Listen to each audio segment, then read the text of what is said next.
I want to talk about the Banshees of Inisherin. Big hit from 2022, obviously starring Colin Farrel and Brendan Gleason, directed by Martin McDonagh. It's the story of two friends living on a small island west of Ireland in 1923 as the Civil War is going on. The Civil War is an over-the-top subtext that doesn't really go anywhere, but it's fine. Ireland has never looked so beautiful, and it's the story of one friend telling the other he doesn't want to see him anymore on a small island he can't evade.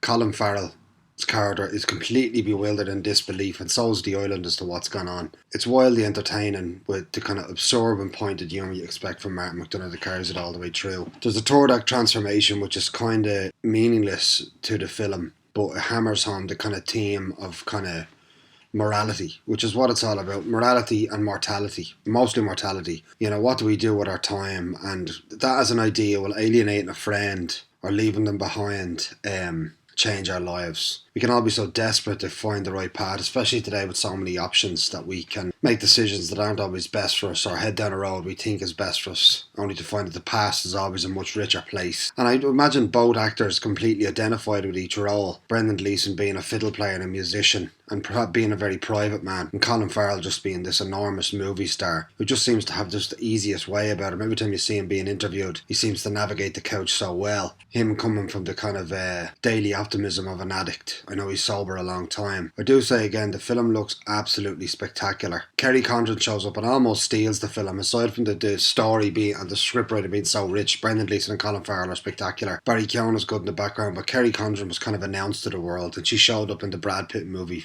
F1 after it. And it's just one of those roles that an actor walks into and lights up the screen. One of those rare films. I wish there was more artists in Ireland with that kind of ambition for storytelling in Ireland. It feels like a very Irish film, in that I can't imagine two Americans falling out this way. Like, two Americans would just go fuck it and would part ways.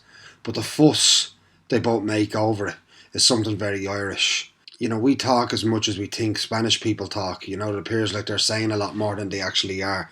We, in fact, are saying that. A fantastic film all round. You should really go and check it out. I absolutely love it.